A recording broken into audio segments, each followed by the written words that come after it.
So again, when it comes to traumatic reactions and traumatic events, and some people rise above it and are resilient enough to just um, understand or conceptualize that it's a moment in time, it is what it is, as opposed to generalize it forward in time, backward in time, sideways in time, where the trauma becomes inundating and all pervasive, and kind of affects all departments of life. Some people are able to kind of capture it, contain it, and move on. So the question is, what factors are that make it that way? How come trauma in some people becomes so devastating and affects the rest of their lives? A week later, month, 6 months, year, 10 years, 50 years later, and also morphs into all these different kind of disorders. And how come some people move on after a week of shock or 6 months of shock? Slowly, they start adapting to a new environment and be successful.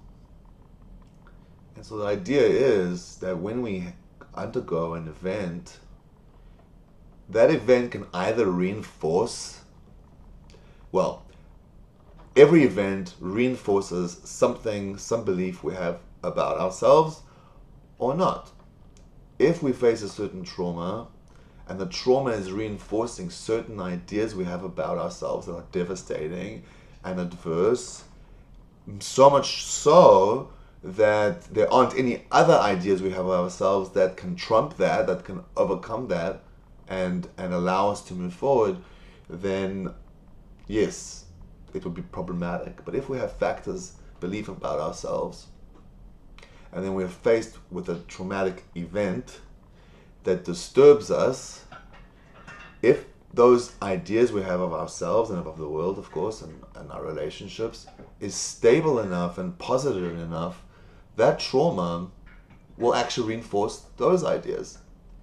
And even though in the midst of the trauma we were disturbed, or that was challenging to us, testing us, essentially testing us, what do we believe in ourselves? Are we ones that are able to transform, overcome, or are we such people that cannot overcome and transform into something more amazing out of that mud of experience? So what are those factors? Self-esteem, love of self, love of others, love of the moment, of the present, of goals, aspirations, the love that we have to express, or the need, and the love, really.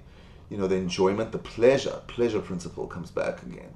What gives us pleasure? And you can also go the other direction. Some people find pleasure in self-destruction because it reinforces some negative, gnarly idea of themselves. But that is transformative too. And we are called to transform that. Absolutely. And the tests and the challenges in life are such that either make us rise or make us fall. And the choice is always to rise, always to reach for the diamonds and the gold of our experience, of our memories, of our past, of those traumatic events. Essentially, it's about us visiting, going to the memory in our minds, because if we don't, that memory will run after us, haunt us during the day when we're washing dishes or playing with the kids, or sleeping at night, having nightmares, unless during our waking hours we actually make time to face that and to process that and to mine for the gold and the diamonds and the wisdom that is inherent in that, and that is by design part of our narrative and by design handed to us as tools for self-development and growth.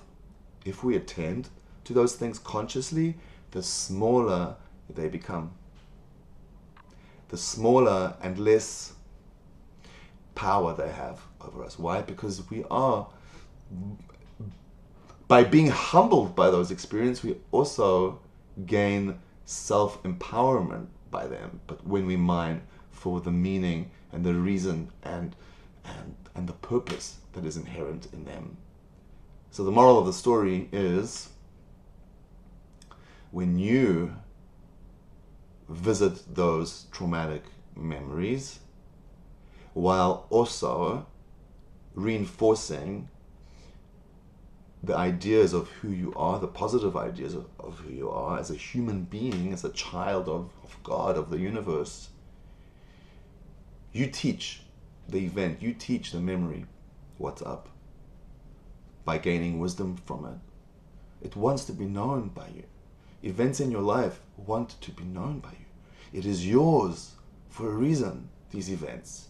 It is again by design meant for you, specifically for you to gain tremendous wisdom and growth that is uniquely yours by visiting them, by looking at that dragon, at that monster, at that mountain, and taking hold of it, communicating with it. As gnarly as it could be, it is yours to address, to mine, as an explanation of mining for gold and diamonds, and to grow from. And the more you do so, the less it will haunt you. That is the purpose of life, to become fully conscious of your experience and to discover the incredible light that wants to be revealed to you, that is treasured in yourself, in your true self. So that's another note for today.